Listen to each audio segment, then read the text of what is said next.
welcome back to our podcast. Today we are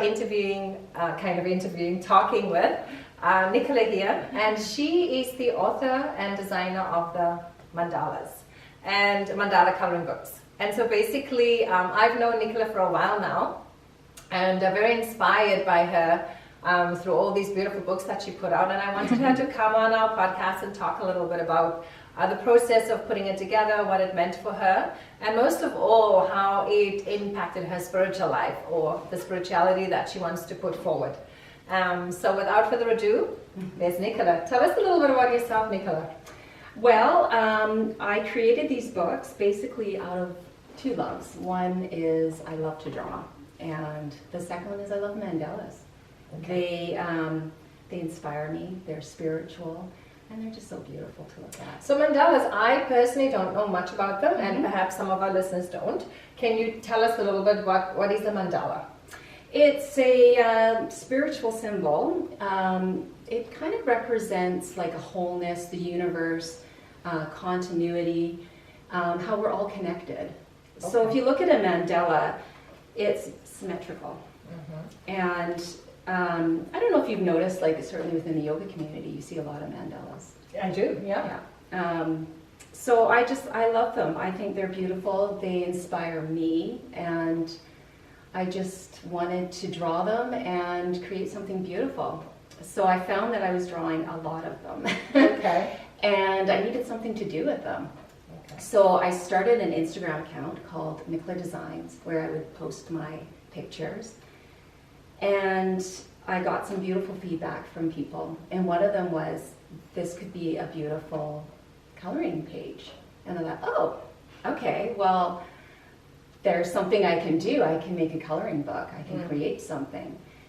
So then began the process of, well, how do I make this happen? And so I went online, did my research, and I found that I could self-publish through Amazon. And so that's what I did. So I've got 8 books now since July. I've been very busy. But it brings me so much joy. Like, I just cannot stop drawing them. And so basically you just start them from scratch? Yes. So I started drawing them digitally. Okay. So, which actually makes it a little bit easier for creating my books. Okay. So I start with my grid, which is a circular grid with different pies, I guess you could say, like lines to make pies. And you just start in the middle and you draw, and that's how it happens. Wow. There's really no formula. I just draw what I feel. Wow. And yeah. That's amazing. I personally cannot imagine, like, just to sit down and draw something and then draw 8 books of them. So basically, I would like to know, was there a reason what drew you to that drawing? Was there something personal in your life? Like, what was the inspiration behind just sitting down and drawing these? I don't know. I'm a big believer that everything comes into your life at the right time. Okay. And when you need it. At the time when I drew them, we were actually in our camper van in the Arizona desert. Oh, wow. And maybe it was the beautiful sunset. I don't know. I just thought, something I want to draw a mandala. That literally is what I said. And at that time, I just had a paper and a pen. And I just started drawing them. It's as simple as that. And did you draw before in your life? Yeah, yeah, for sure. Okay, well, let's get it straight here, people. She didn't just pick up the pen, she had some back. No, I have always done creative things. I've painted. That makes sense. I've taken drawing lessons, and so I've always done creative things. Okay. I used to do a thing called Zentangling. Some of your listeners may know what that is. Yeah. It's like fancy doodling. It's kind of very similar to how I'm drawing here. Okay. So I definitely had a background in drawing. Okay, that makes sense. For sure, 100%. Because I was thinking, when you said about how you just sat down and drawn and then started creating the books, it's, for me, the way that I can relate it with my own life is like with yoga. So for me, yoga is an art. And so when I started practicing yoga, I just understood how good it made me feel. Yeah. And then from that place, I understood that I want to help other people feel like this too. So I went and got the training. And then when I started teaching, so that's kind of like putting out the books in a way, if you want to say it in that way. And so just being able to teach that to other people was such a, there was so much in that, and it kept growing and it kept growing, and even so today it keeps growing and growing when you put out something into the world that you want to put out to help people. So I think that's how I can understand your creativity, because everybody has their creativity and uses it in a way, right, that that they can share with the world. And so I think what might be interesting is to find out when you draw and you just focusing on one particular style, like for example in a book, when you have a theme, is there a theme spiritually that you have, or is it just something, or you, like you said, it's just coming to you? Well, when I draw, first and foremost, it's for myself. It's a creative expression. Providing or creating coloring books for other people to color is also my way of giving back. Coloring is a wonderful way to de-stress. It helps with anxiety. And it's a way to slow your mind down. Actually, even when I draw them, it's mindful meditation for me. And coloring can help people really just disconnect from the world, from all the noise that's in the world, and just focus on that one picture and creating a beautiful piece of art. And it's mindful meditation at its best, really. So when I thought about making these into coloring books, it really was to help people with stress and anxiety, and just to, I don't know, in my way, giving back a little bit. Okay, that's good. And I remember when I was a kid and you started to draw and to color, and how much I enjoyed it. And it's funny, as we grow up, we just think we don't have time. Absolutely. But I did pick it up a couple of years ago.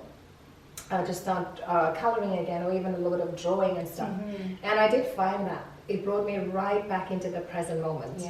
And you know, like you said, things are so busy out there, but our minds are so busy.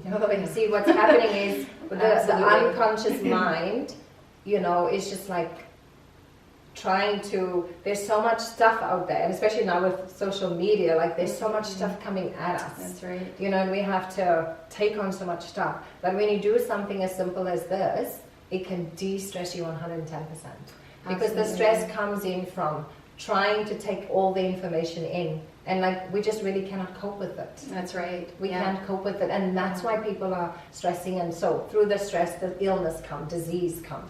You know, so I hope that you guys are listening, because it might look very simple, it might sound very simple, but the results can be very profound. Absolutely. And stress really is the #1 cause of disease. So it's important to have self-care in your life. It's important to make sure that you have the tools, or lots of tools. It takes a lot of tools. And coloring is really just one of those tools. Yes. And you touched on when you were younger and you colored. There is something that does surface when you color again as an adult. Yes. You know, that carefree, that innocence. Yeah. And you know, this is actually, coloring is a wonderful thing to do with your kids. I do with my grandchildren. And my grandson's better than me. He's 7, but he's better than me. And that's the thing too. You don't have to be an artist to color. You know, it's all about creative expression. If you want to color outside the lines, go for it. You know, it's to really, it's your time to disconnect from the devices and from the noise, and just be a kid again and enjoy and relax. And I think when we talk about that childlike, you know, way that when you color as like when you were a child, when we are children, we don't have this thinking mind yet. And so everything is happening in the moment. And so when you can connect back to being in that moment and connect back to the childhood, you can remember how simple life was before the mind complicated it all. And like I said, let's face it, there's so much competition for our attention. Yeah, it's absolutely. like you just have to go on your Instagram or your Facebook, and it's like, oh my God, no, I can't take it, you know? Yeah. And so one of the best ways I feel is like if you find something like mindful coloring, and of course meditation, you all know how I talk about meditation all the time. So mindful coloring through the mandalas is actually a meditation too. Yes. And it's just like there's so many ways, you know, to become present through the coloring in process. That's like right. you bring yourself back. You have to Yeah. be in this moment. You have to be in this moment. Yeah. And I think once you've done that for a little bit, then you feel more refreshed when you go out into the world. And hopefully, Absolutely. you know, we can make sure that we don't get caught up in that rat race out there, because it's a rat race. It is. More and more. There's a lot of external noise that contributes to the internal noise in our heads. So yeah, absolutely. So this particular book, the Mindful Mandala series, I have volume 1 and volume 2. I am working on volume 3 because I love things in threes. This one actually has affirmations in it as well. So words of affirmation, which is a wonderful way of retraining your brain for positive thought. So these are probably my best. So what kind of affirmations are there? Oh, well, let's see. Start each day with a grateful heart. Wow. You know how we both feel about gratitude. Gratitude is the biggest thing. Very important. Wonderful. Never give up. I am enough. I love the I ams. Of course, I am joyful. It's a good one. Yes. Yeah. There's so many in here. You are capable, worthy, and amazing. Wow. So when you're coloring and you're reading these words, you're saying them in your head. Yeah. And you're Just telling saying yourself that I am. And every cellular's listening. Yeah. Because the cells are always listening. Absolutely. To us. Yeah. Yeah.